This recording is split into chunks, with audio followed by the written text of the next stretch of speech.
Hi, everyone. It's your favorite MLB newsbreaker, Bob Nightingale, and you're listening to the Lollygaggers Dynasty Recap. Enjoy the show, and thank God for Jeffrey Springs.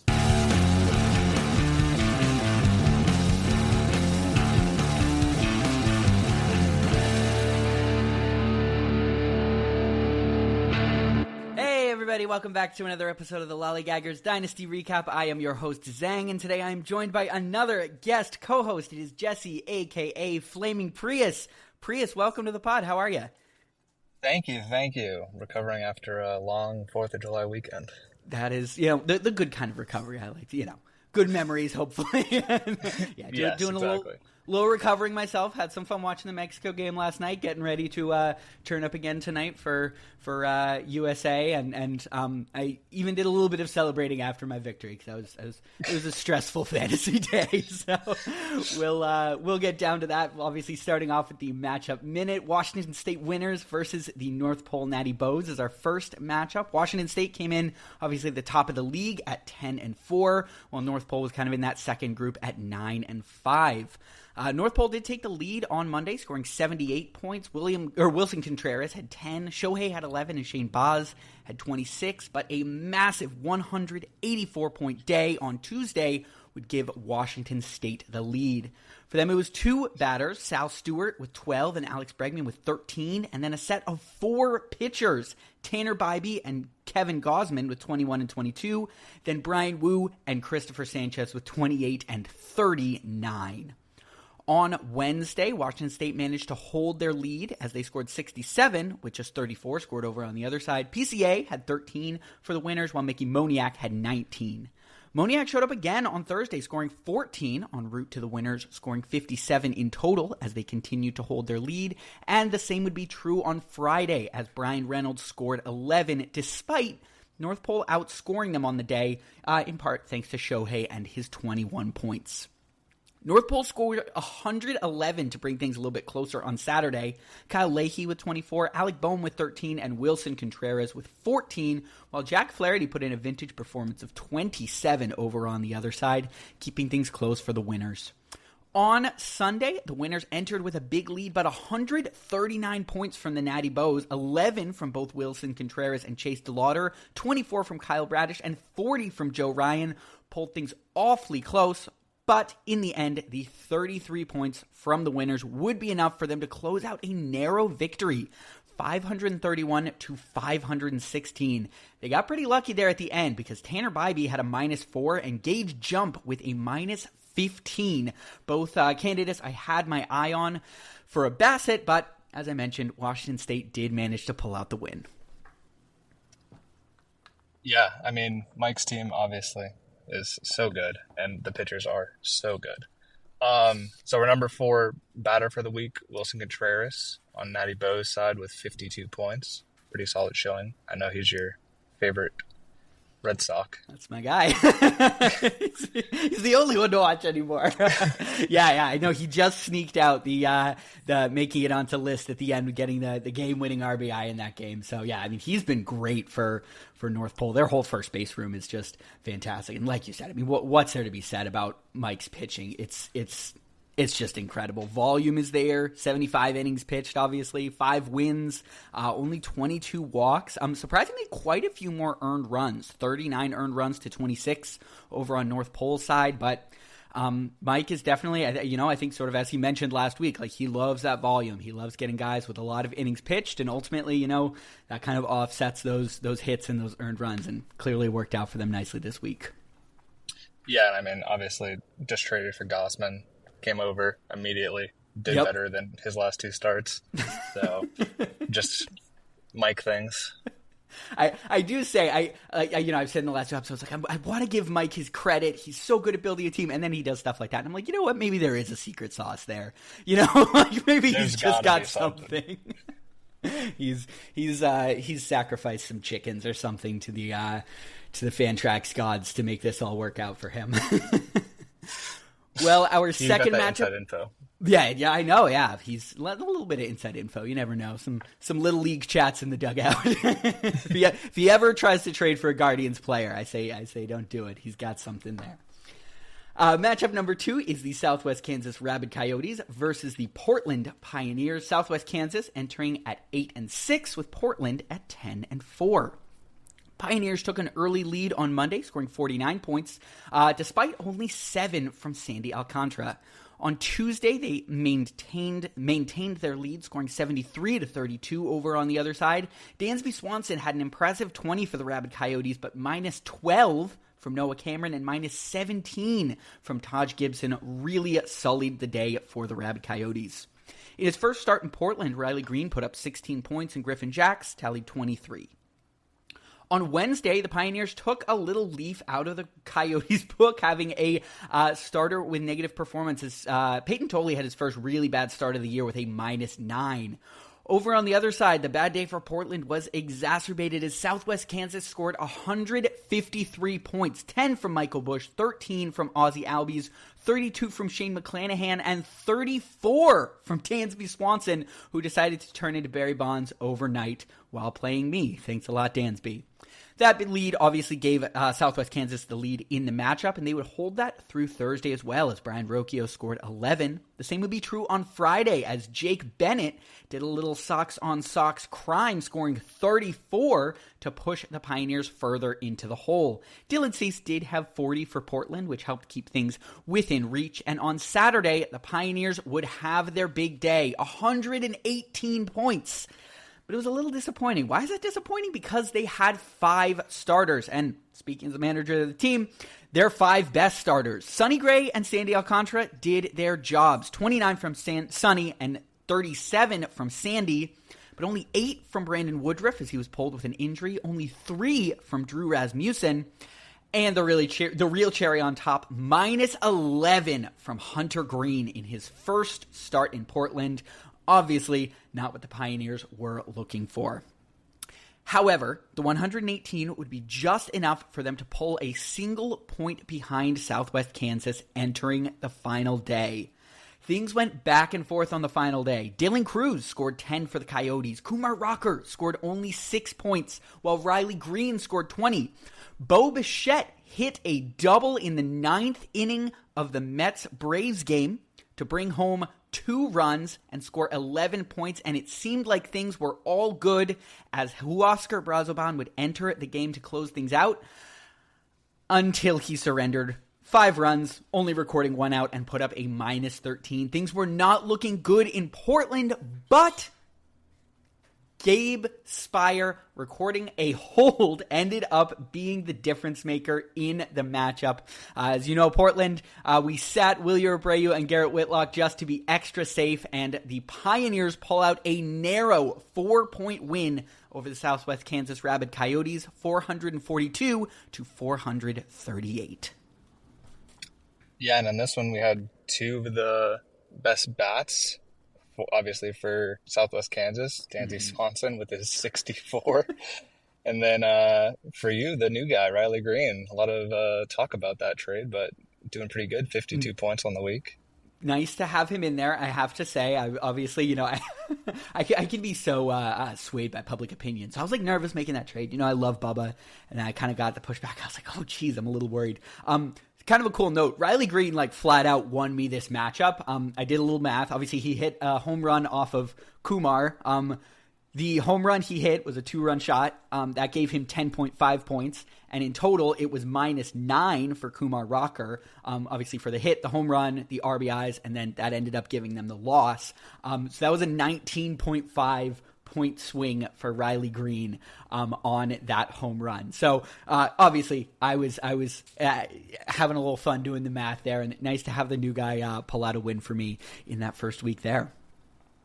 Yeah, it's good to hit the ground running with your new trade acquisitions. Yeah. And I took a note. I just said Dansby Swanson is a strange player. Yeah. What in the world? He'll be garbage for weeks. I mean, obviously good defense and all that, he's reliable, and then randomly just turns into Barry Bonds out of nowhere. And 64 points on the week. 64. Yeah, I was listening to, I think it was Baseball Barbacast or something like that, and they said he was 0 for 18 entering the weekend or something week. So bizarre. It's ridiculous. Oh my god. Yeah, and so I was like, really, Dansby, this week? Come on, man. this have to be the one? But I'm certainly glad that I was able to pull out the win here. This definitely, to be fully honest, this was not a matchup I deserved to win. I did have the fewest points in a win with that 442. So I was kind of, texting with Mike last night. I was saying I feel like I got a little lucky on this one, and I'm just going to tip my hat, say thank you, fantasy gods, and move on with the week. Obviously, this is one that's a little bit, we should keep an eye on for stat correction. I do think 4 is probably safe, but if there is a flip, you never know. Might be there.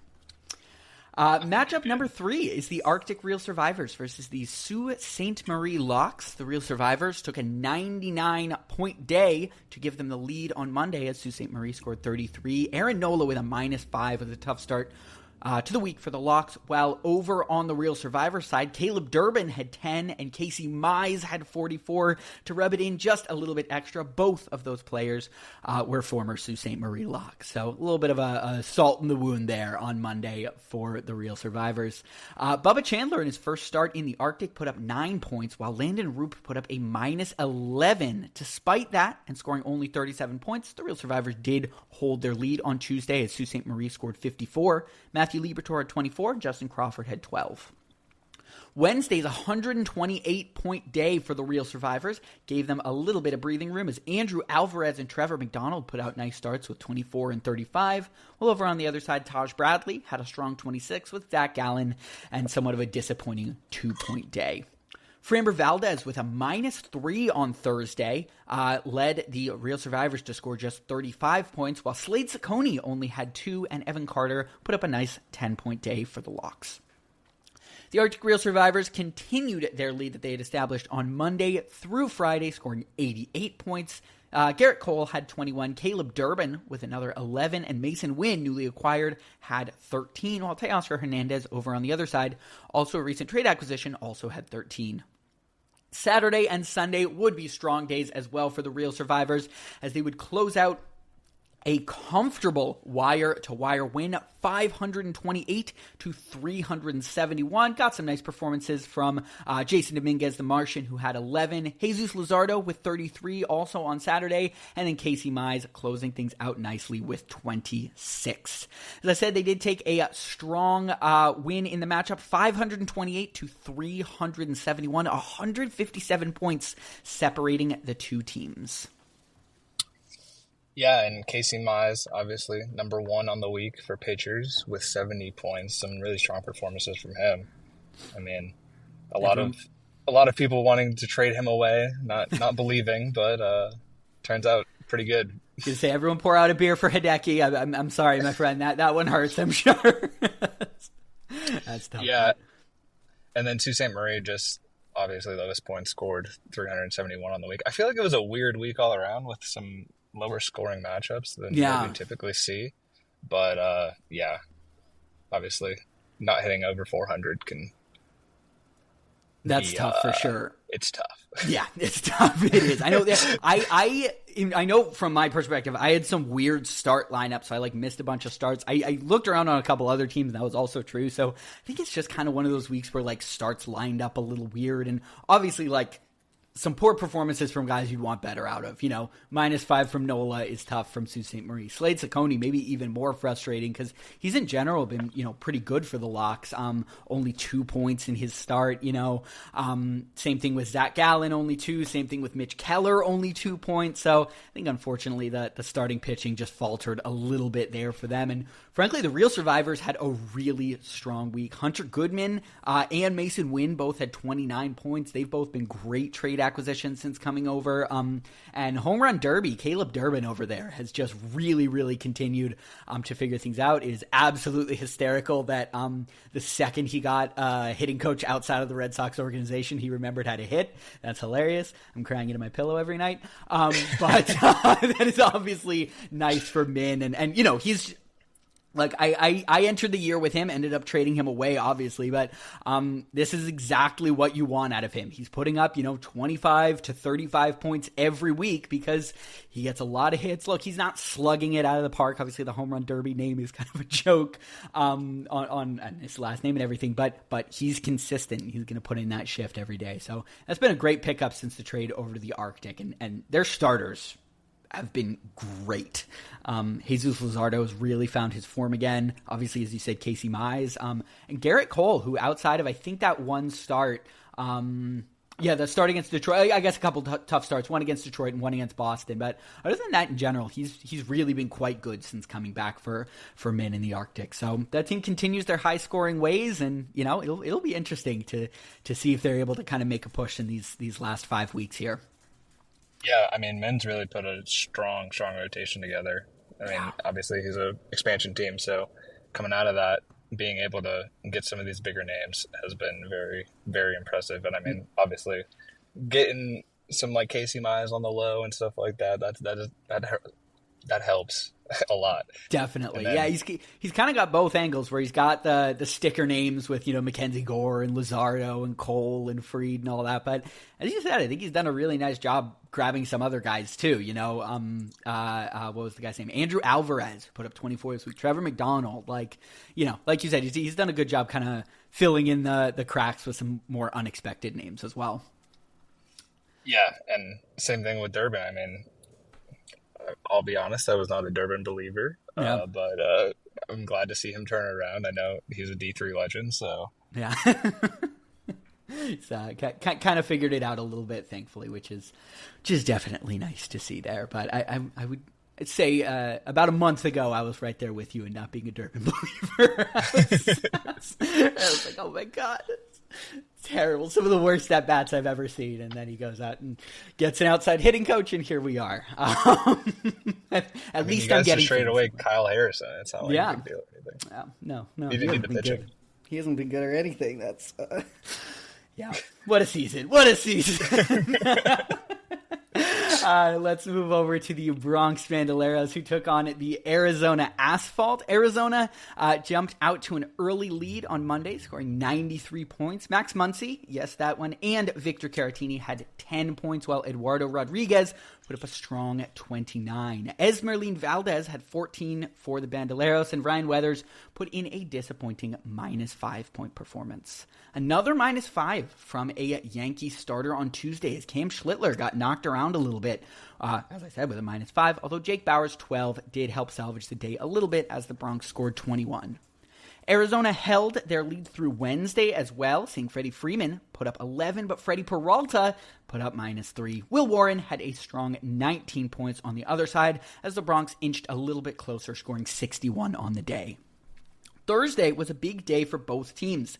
Esmeralin Valdez again, and Josh Jung this time, had 10 points for the Bandoleros, while Jordan Walker had 15. On the starting side, it was a bit of a mixed bag. Chase Burns had 24, but Roki Sasaki with a -8.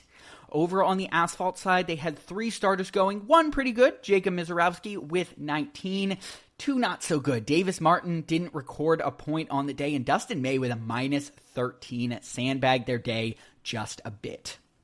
On Friday, David Peterson returned the favor, putting up a -17 for the Bandoleros as they would score just 60 points on the day. Luis Garcia putting up 20 points for the Asphalt, increasing their lead as they scored 81.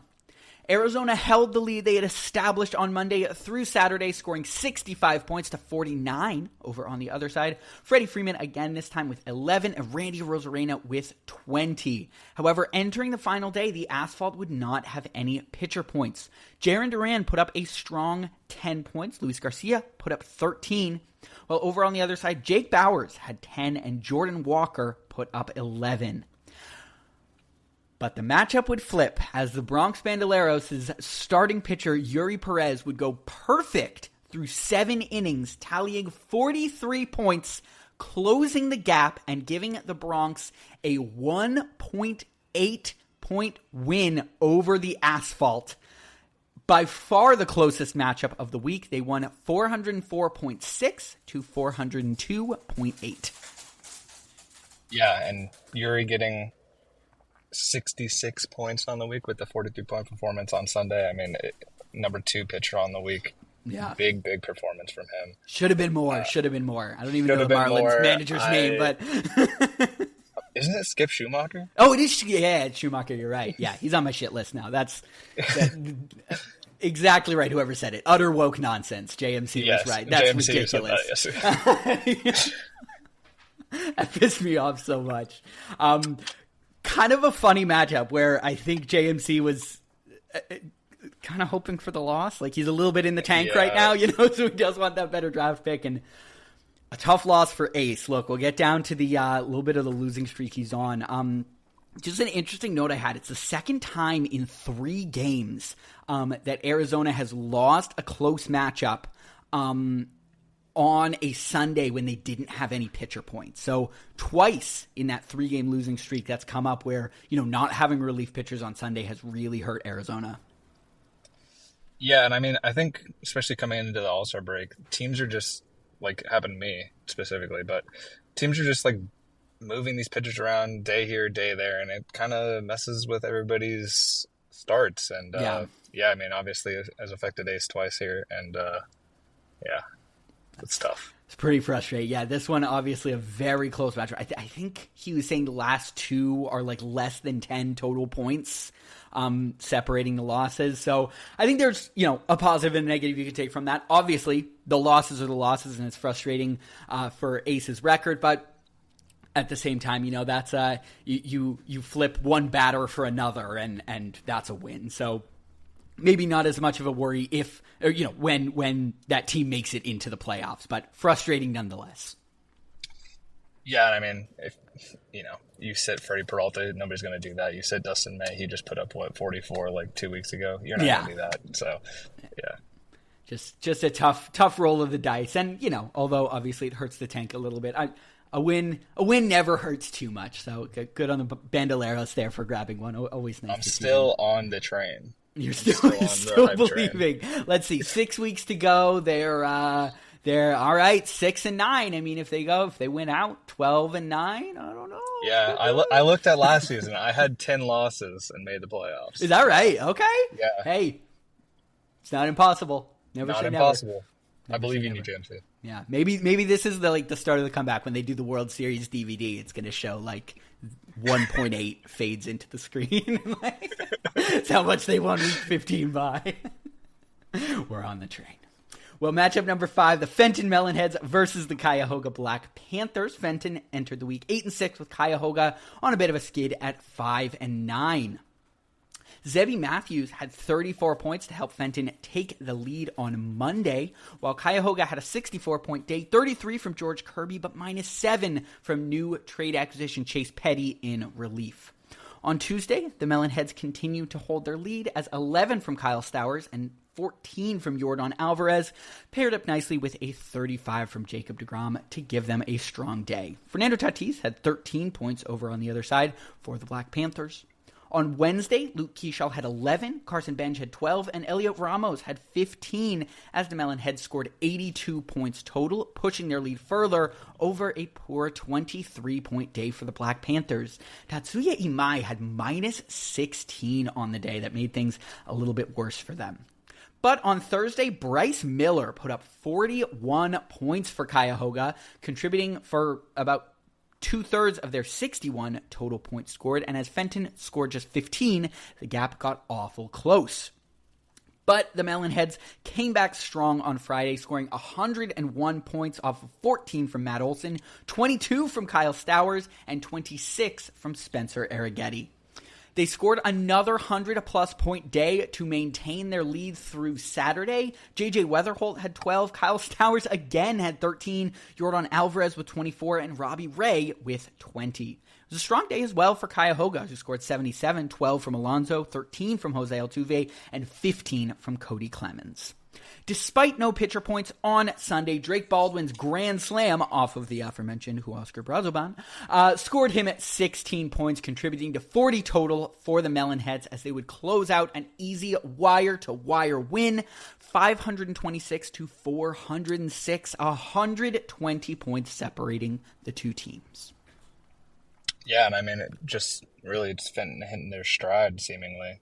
You got guys like Stour and Benj who kind of were lackluster in the beginning of the year, stepping up, getting a lot better lately. So, just taking to that success. Kyle Stowers was on the best bats list until Wilson Contreras ended up with the game-winning RBI. So, obviously, he was, fantastic this week. Really funny that somebody pointed out his hot streak started right as Trevor Rogers' hot streak started again, and everyone's like, they're like connected by an invisible string. Those two obviously, traded for one another and everything. He must have had the flu. I don't know. Yeah, I guess so. They were hanging out, got the flu, and then and he's back. So obviously, nice to see Stowers back there. For Fenton, I think they had that little skid there for a little bit. I said I wasn't worried at the time. I heard a pretty crazy stat. I think this might have been on Baseball is Dead from Jay Hay, but he was saying that the Braves offense in the month of June had like a 65 WRC plus or something, the entire team. And they were like well over 100 the first 2.5 months. So like June was just miserable for the Braves. And obviously for a team in Fenton who has Drake Baldwin and Matt Olson, that's gonna make a difference. So hopefully the flip of the calendar here to July has kind of helped that team out a little bit. And it certainly seems to. Fenton looks like their old self again, and maybe that little bit of a June swoon is something to be forgotten as they push their way towards the playoffs. Yeah, it's looking like it. I mean, Baldwin did miss some time, right? So he's coming back, finally getting going again. And I mean, if you're getting contributions from like Debbie Matthews and stuff like that, I mean, looking pretty good. Yeah. Keishel, I still love Keishel. I think he's going to be really good for a really long time. So good to see him pop up here. Yeah, nice to see him put it. I know he too, as you mentioned, some of those guys with a slower start. He had a little bit of a slower start, but over the last, I don't know how well he was last week, but 32 points on the week, like that's really solid. And I think kind of similar to Durbin, he's that high contact type of guy that, you can really count on to supplement your roster and just kind of raise the floor. So nice to have something like that for Fenton.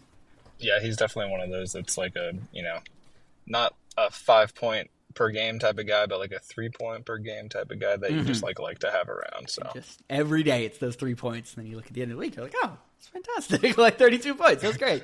So yeah, good stuff there.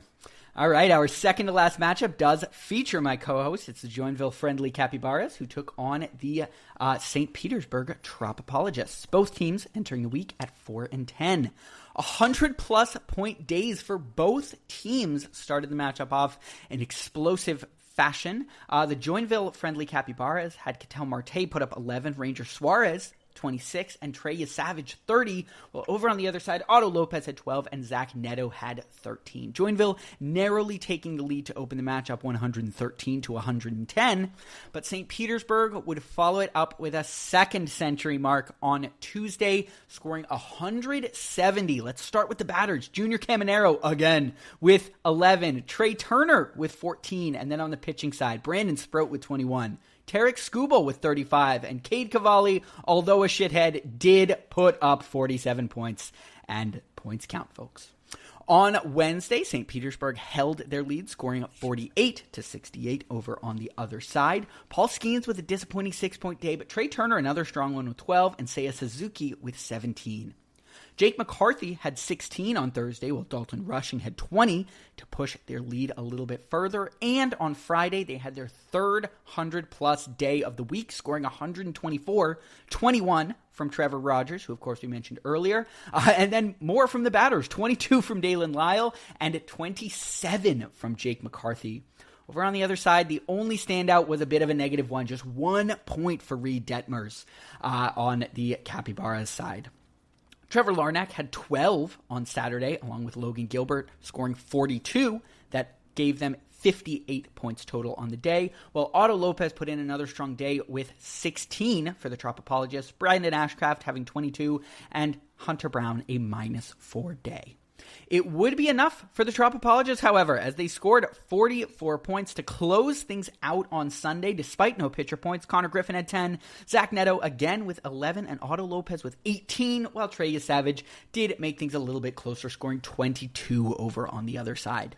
St. Petersburg, the highest scorer of the week, put up 640 points to beat the friendly Capybaras by 178, as the Joinville scored only 462.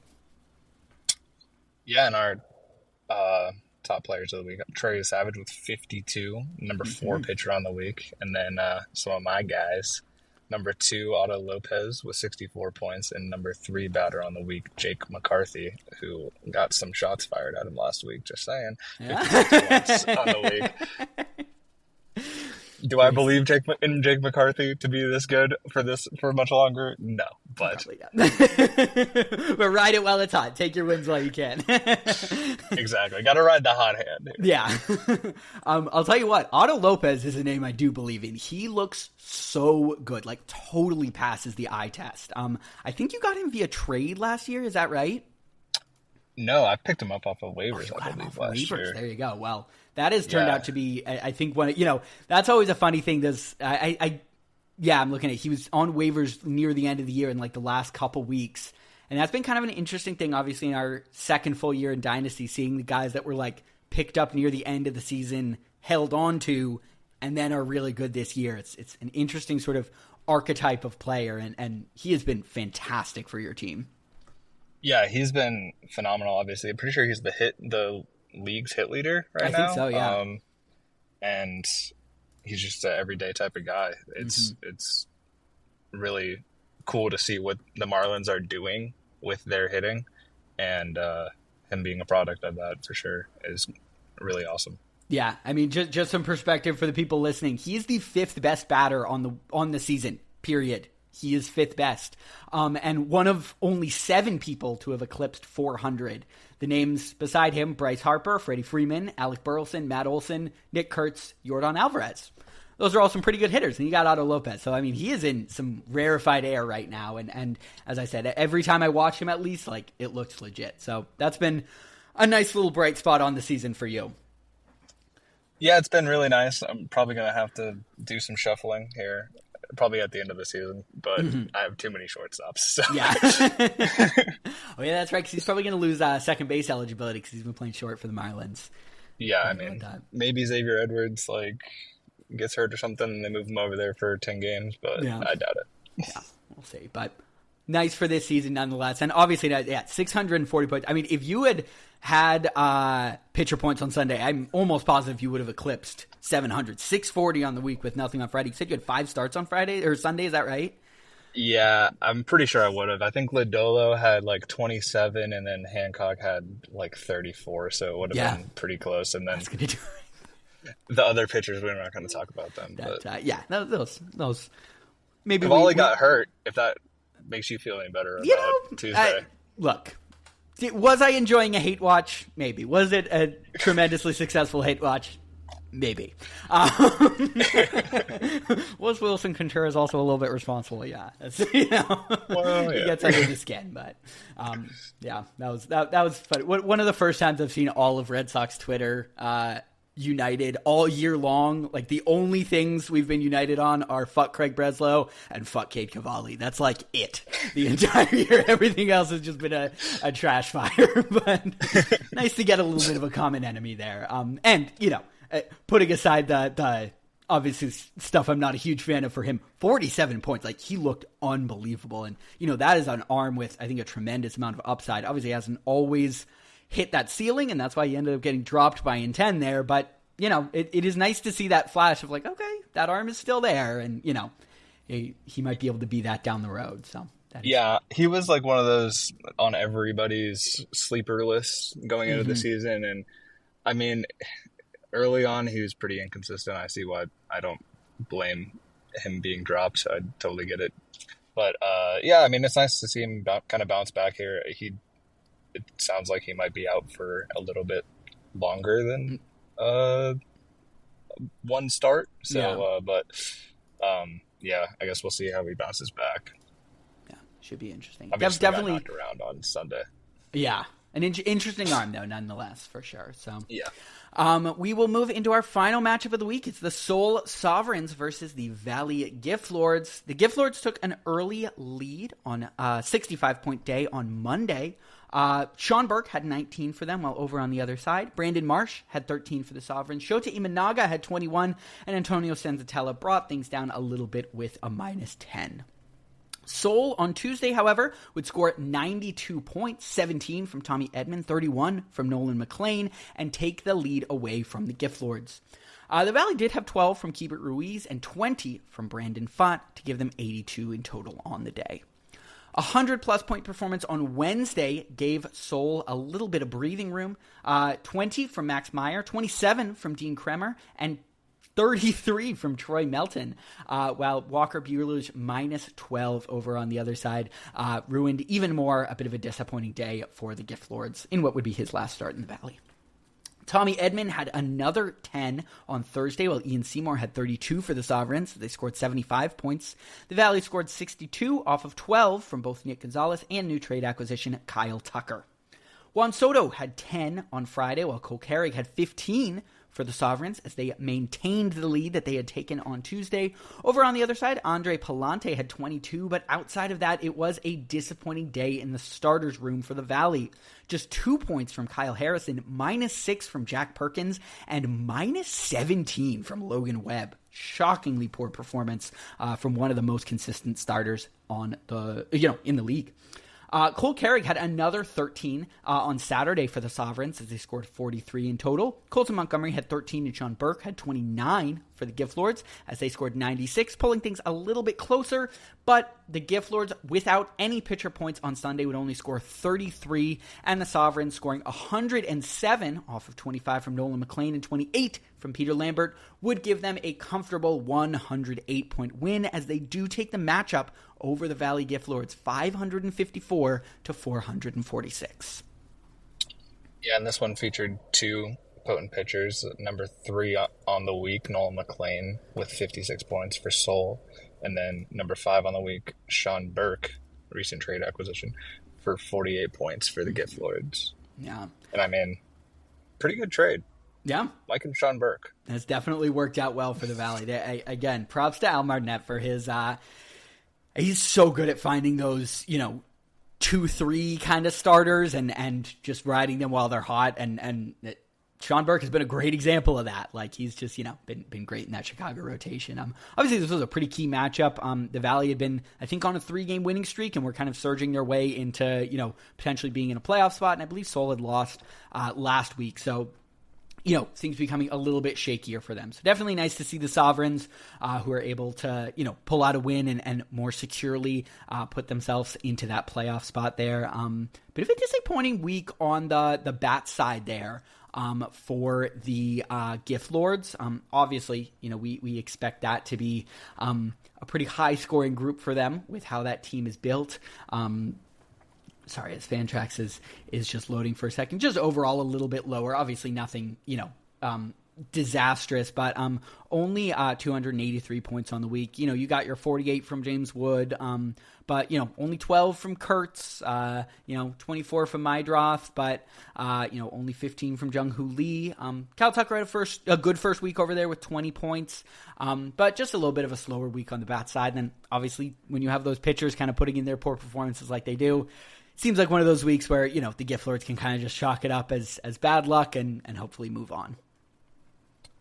Yeah, surprisingly, though, still outscored Seoul by 50 points on the bat side. So yeah, kind of crazy. Just pitching diff, I guess. But really ended up being pitching. Yeah, under 200 there on the pitching for the Gift Lords. That hurts. Yeah, and it's just really pretty strong overall, showing every bit of the roster over there for Seoul. So, I mean, pretty strong win for them. Mm-hmm. Absolutely. Yeah. That team has continued to be really, really good. And, we make our little comments and notes about their total points on the season, but look at the record. Like, the team has won. And I do think there is some of that to just intense management of the team. So, definitely credit there to him. Speaking of Xavier Edwards, 38 points. He's also been awesome since he's returned over there for the Sovereigns, so that is great to see. Well, that's the end of our matchup minute. Do you want to take us through the standings and let us know where everyone is at the end of Week 15? Yeah, so we got Washington State and the Portland Pioneers tied at 11-4. Washington on a W7, Portland on a W5. Seoul at 10-5.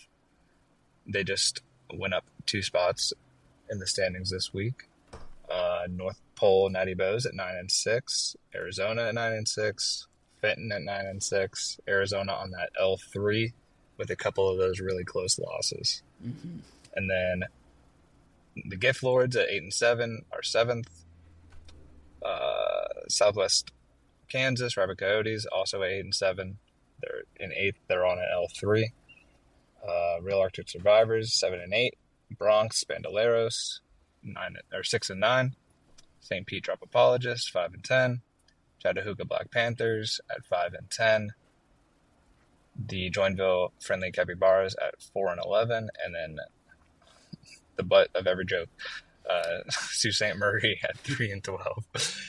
You will be better, I promise. Yes, that team is getting it. You can even see it the past few weeks, but it has been a tough season over in Michigan there. Yeah, interesting for me to note that I think this is the first week in, I want to say 3 or 4, that record has actually separated playoff teams from non-playoff teams. The last few weeks, 7th place was tied in record with 6th place, but obviously it came down to points there.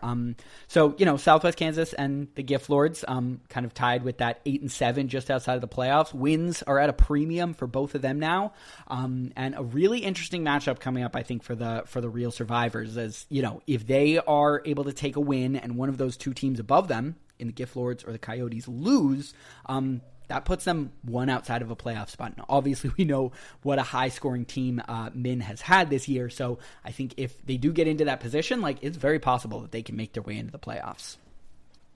Yeah, I really think if Min can get in, he can go on a little run. That pitching staff is just super strong and can obviously carried me last year, so, strong pitching staff can get you really far. Yeah, speaking from a 6 seed who made it to the finals, Exactly. Yeah, you've got that. You've got the formula there, and yeah, tough L4 for the Black Panthers there. 5-6 down to 5-10 is definitely tough as they drop down to 12th place there, and yeah, to L3s for both Southwest Kansas and the Asphalt. I think I'm going to be keeping a pretty close eye on their matchups next week. Both of those teams definitely looking for a win. Let's talk over. Just a little bounce back. Yeah, exactly. Just, hopefully, especially, for the Coyotes who are now, for the first time in a little bit, outside of the playoffs there. So looking to kind of make their way back in. The bench blunders for the week. New FOB superstar Austin Riley did have 12 on Saturday for Fenton on the bench. Cam Smith had 16 on Monday for Cuyahoga. And Cole Young had 22 on Monday for the hometown Washington State winners. JT Jin had 24 on Wednesday for the Valley on the arms side. Michael King also had 24 on Friday for Fenton. And Justin Robleski had 32 on Tuesday for Portland. Do have to throw in an honorable mention. Cole Wynn on Sunday for Southwest Kansas. The relief pitcher did record 10 points and in a 4-point loss. That did end up being a bench blunder that blundered the matchup there. So do have to kind of throw that in there for Southwest Kansas. And, tough loss there with Cole Wynn. Slide down to the claims corner where we'll talk over the FOB claims for the week. Henry Bolte went for $5 to Cuyahoga. So did Pedro Ramirez, went for $7. Sammy Natera Jr. went for $14 to the Capybaras. David Peterson went for $7 to the Bandoleros with a $2 bid, beating out a $2 bid from the North Pole. Esmeralyn Valdez also went to the Bandoleros, also for $7.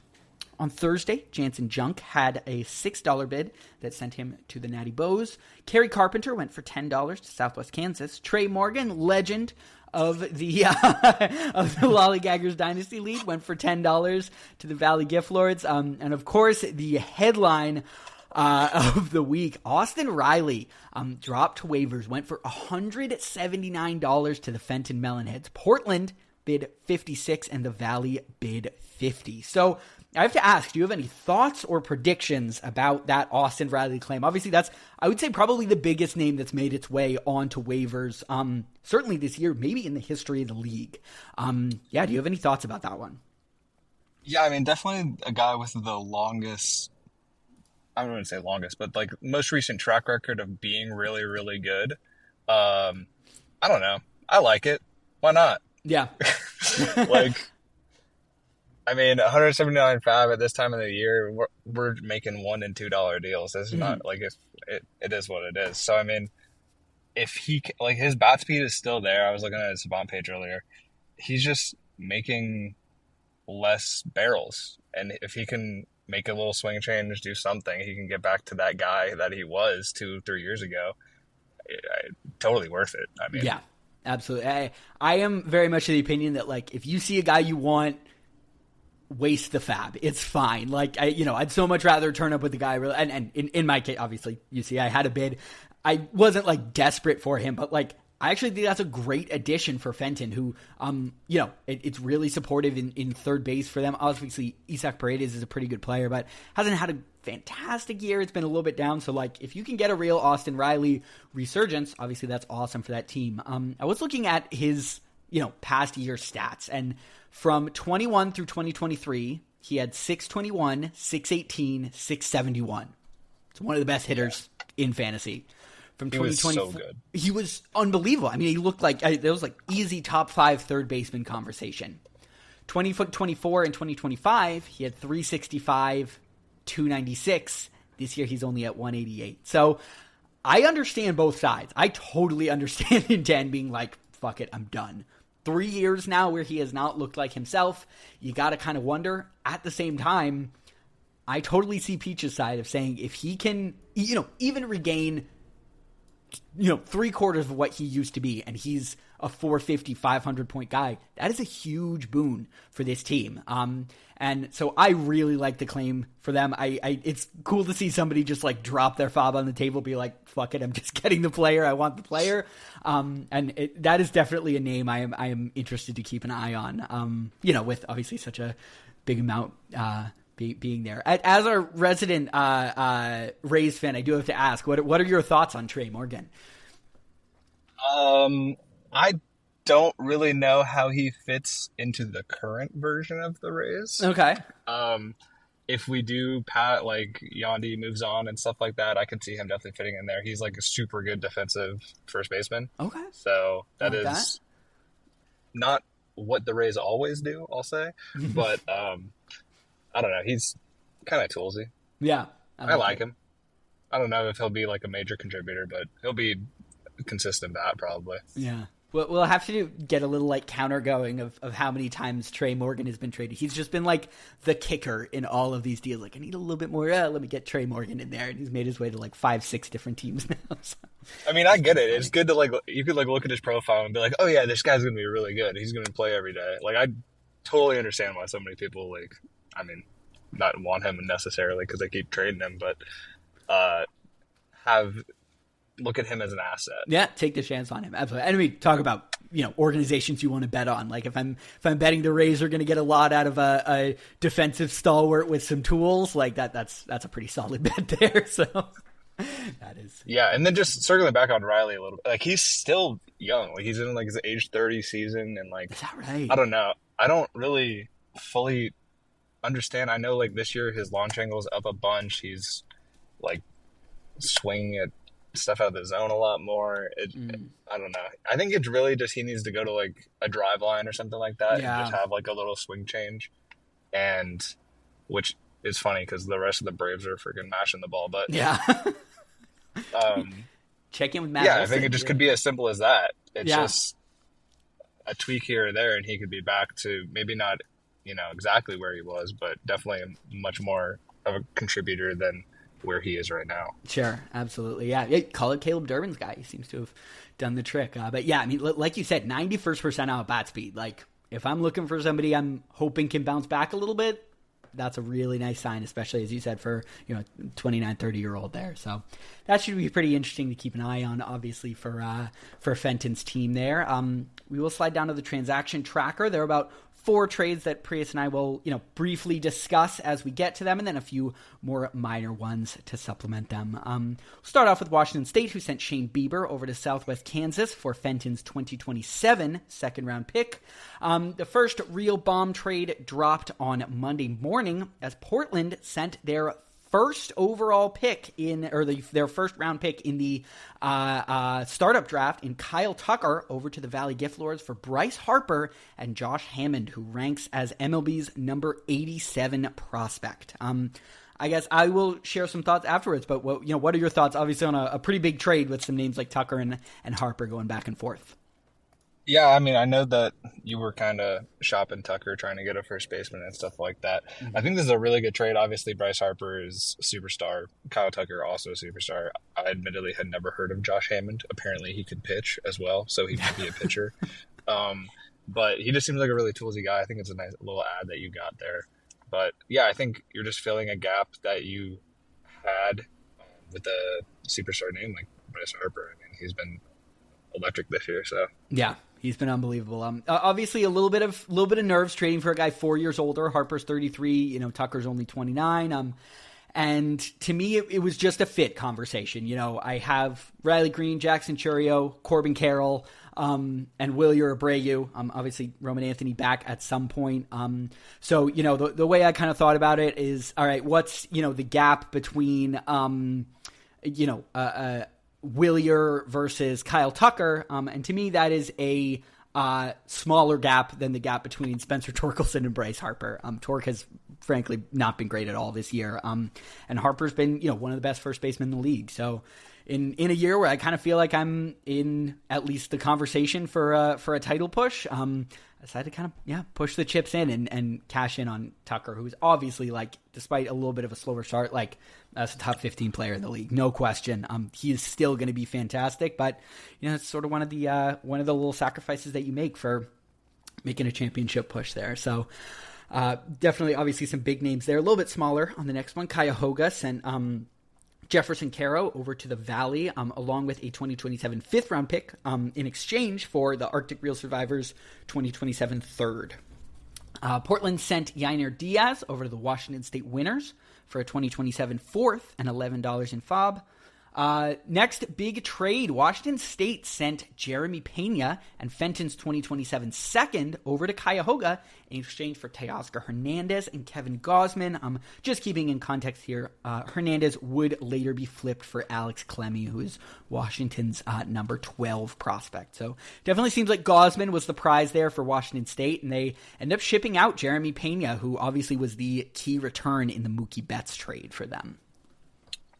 yeah, I like this trade a lot for Cuyahoga. I mean, Jeremy Pena is an incredible shortstop. I mean, 4 points per game this season and has been pretty consistent with that the last couple of years. Still pretty young. Yeah, I think it's a really nice ad for him, and obviously Mike trying to get some more consistent, a little bit older pitching in Gausman, and just trying to get those pretty consistent 20-point games out of a guy like that. Yeah, I definitely agree. I think this was I'm really glad for Serial Chillers that he was able to get a good return for Gausman. Gausman's obviously been unbelievable the past few years. He's sneaky 35. Like, he is, coming near the end. And I think for a team that this year it looks like maybe it isn't in the cards for Cuyahoga. I don't know what next year looks like, but, we're nearing the end of the Kevin Gausman experience. And to be able to get a guy like Jeremy Pena for that is great. On Mike's side, it's a great trade because Kevin Gausman's still a really good pitcher, over 300 points on the year. And it just shores up that rotation a little bit more as they kind of make that push. The other reason I'm guessing this was an easier trade to make for Mike, obviously, part of Pena's value is that he plays that premium position in shortstop. The Winners have CJ Abrams over there. So, they're not, lacking for a strong shortstop now. Yeah, I mean, you're probably not going to be – it's nice to have both. Gonna be honest, having so many shortstops is really nice because I know you guys talked about it last time, but those double plays do add up over the course of time. But having a guy like Gausman just to further shore up your rotation is really nice down the stretch. Yeah, I doubt Gausman will be on Mike's starting lineup next year, but I like the prediction. All right. Well, I'll add that to a little note. We'll check back on it on episode 1 of next season. That's a fun prediction. Arizona sent J.J. Bleday and Mike Soroka over to Sault Ste. Marie for Davis Martin and Andres Jimenez. As I mentioned, Washington State sent Teoscar Hernandez to Sault Ste. Marie for Alex Clemmie.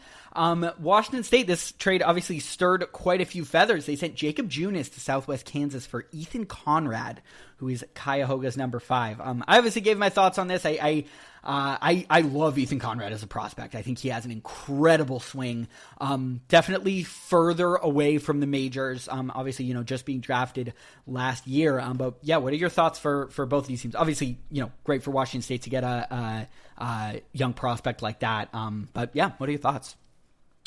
Yeah, and I think Junis as the coming back is pretty good pickup. I mean, he's been really consistent all year. Nice little rotation or bullpen depth added. And then, yeah, Conrad, I mean, he seems like he has a really nice swing. Seems like he hits the ball very well. Yes. So, I mean, if you have that type of profile, then I understand why Mike wants to go after a guy like that. Do I think he'll be contributing in the next 2 or 3 years? I don't really know. He's a college hitter. They're all over the place. He's in rookie ball right now because he was injured to begin the year, it sounds like. So he has 3 games, but he's tearing it up. Yeah, it'll be that's an interesting one to keep an eye on for sure. I know a prospect evaluator who I really like had Ethan Conrad as like his top target. This is somebody who does this stuff for Dynasty. His top hitting target out of the entire draft last year. He said like his swing is just exactly what you want to see out of a major leaguer. So that is, or when he makes his way to be a major leaguer, that is certainly coloring my perspective on this trade. But that is someone whose opinion I trust quite a bit. But I think you do make a really good point. Junis has been great, and he does have that value of being a relief pitcher who has starting pitcher eligibility. So it kind of gives you an extra relief pitcher, which is obviously really nice there for Southwest Kansas. So I was obviously a little bit critical. I think as they're kind of making a push, I mentioned them needing to look to make their way back in. Like maybe this is a trade you're willing to take the hit on, and sure, in 3-4 years, if Ethan Conrad ends up being a pretty good hitter, maybe that's a little frustrating, but maybe that's a problem for 3 or 4 years from now, not right now. So nothing. What's his name? Nico Harrison worthy or anything like that. And then our final trade of the week, Washington State sent Alex Bregman over to the Arctic Real Survivors in exchange for Anthony Volpe, who has now been dropped, Lars Nootbaar, and Eduardo Tate, who is MLB's number 39 prospect. I believe a catcher for the Twins. Yeah, I mean, another Mike doing Mike things, getting Lars Nootbaar. I love Lars Nootbaar. He is very consistent. Again, plays the outfield really well. Mm-hmm. And then Tate, is that how you pronounce it? Tate, yeah. Yeah, I mean, power hitting catcher. Mike loves a power hitting catcher, so I mean, certainly does. I get it. And Bregman going back, I might be out on Bregman. I don't know. I have to admit, I sold Bregman this offseason and have been happy with that decision. So I would be a little bit two-faced saying I love this trade. To put a positive spin on it for Min, his splits home and away have been insane. Like, I think he's, I want to say like 115, 120 WRC plus in away games and like well under 100 at home. So Wrigley is clearly hurting him, and that was a lot of my reason for being out on him. He's also been struggling a lot with breaking balls. It seems like he's really hunting the fastball, obviously, as he's like kind of looking to drive it a little bit more in that park.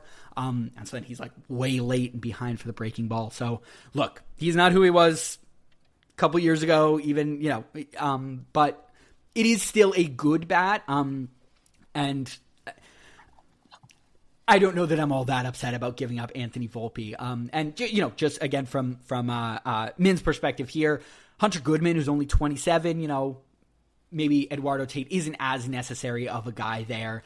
And for the winners, who maybe there's a little bit more question now with a guy like Raleigh, that is a good pickup. So I definitely have Washington State a little bit favored on this one, but I don't think it's a bad pickup or anything by the Arctic or anything. I'm like, oh my God, how did he get rid of this guy? So no, and I mean, he's Alex Bregman, right? Like, he's like known for being super disciplined and like right.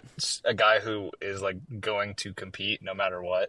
So I mean, you kind of want a guy like that because he'll probably bounce back. He'll have a couple of weeks where he's down, but a lot probably bounce back, like I said, and have some really strong weeks going forward. Yeah, and he has actually, as of late, been quite hot over the past. Let's see, not a negative performance. His last negative performance was on June 23rd, so like, well over a week ago. So that is nice to see. And an interesting thing with Bregman too, I could totally see him being one of those guys who like late in his career kind of reworks the way he attacks the ball, and like kind of changes his swing. And I wonder if he's a little bit in that transition period right now where he's kind of trying to operate like a 27, 28-year-old, and he's 32. And like you said, he's the kind of guy who works really hard. So you wonder, okay, if he reworks the way his plate approach a little bit, if that might kind of change and improve who he is as a hitter. So that's something I always, want to keep an eye on. And just want to give a little shout out to the JJ Bleday, Mike Soroka for Davis Martin, Andres Administrator. I like that trade a lot. Is there one side in particular? Oh, sorry, go ahead. Yeah, I like that trade a lot for Sault Ste. Marie. I was eyeing JJ Bleday, theory crafting some trades to get JJ Bleday. I think his swing change has been really, really, it's going to stick. And, I mean, he's been down lately, definitely, but I think he'll bounce back. Yeah. And then Mike Soroka, I think, is long-term a really good option. I was shocked by this when I found out Mike Soroka's younger than Davis Martin. I absolutely had Soroka. He was up at 19 or 20 years old, wasn't he? He's been around for so long. Yeah. And then the injuries definitely aged him for me too. But yeah, he's 28 years old. That is a great young starting pitcher to get who has over 300 points on the season. I agree with you on the Bleday front. I think that that is exactly the type of gamble that Sault Ste. Marie should be taking right now. I don't know for sure if it'll stick. Obviously, like you, I really like his swing changes. And, I wouldn't put the house on him continuing to be this guy. But for Sault Ste. Marie, who is kind of out of contention, this is exactly what you want. Either you find out, okay, maybe he's not that guy and it's not the end of the world, or he really does look like that guy and you've got a 28-year-old who plays every outfield position, or, to either keep or flip. And so I think from that perspective, it's a really nice move. I agree with you on Sault Ste. Marie's side there. When I first saw it, I have to say I was not a big fan. I was like, oh, Davis Martin, he's a young hitter, and it seems great, or pitcher. And then I realized that Soroka's younger, and I have to say I looked at his season. He's been really, really good. So appreciate you calling that one out there. Definitely. Yeah, and I mean, obviously for Ace, getting Davis Martin, who's healthy and available, over Mike Soroka, who's on the IL right now. It makes sense. It makes sense. It's a good swap for Ace going forward because he's trying to get off that L3 and get into that win column. Yeah, and look, Davis Martin, no schmuck, 344 points on the season, so he's obviously been very good as well. Yeah, but Chicago White Sox pitching, I don't know. Yeah, I can't fully buy it. I think it's going to take another year or two before I can really believe. But so let's move on to next week's notes. It'll be week number 16. We are coming up. Let's see, 5 weeks to go after this one. So I guess 6 total weeks, this one, and then 5 more. The Sault Ste. Marie Locks at 3-10 are taking on the 11-4 Washington State Winners. St. Petersburg Tropopologists at 5-10 are taking on the 8-7 Southwest Kansas Rabid Coyotes, looking to get off that L3, as we mentioned earlier. The Valley Gift Lords will be taking on the Bronx Bandoleros, 8-7 for the Gift Lords, 6-9 for the Bronx. Portland Pioneers in a matchup against the Arctic Real Survivors, who are 7-8, Portland at 11-4.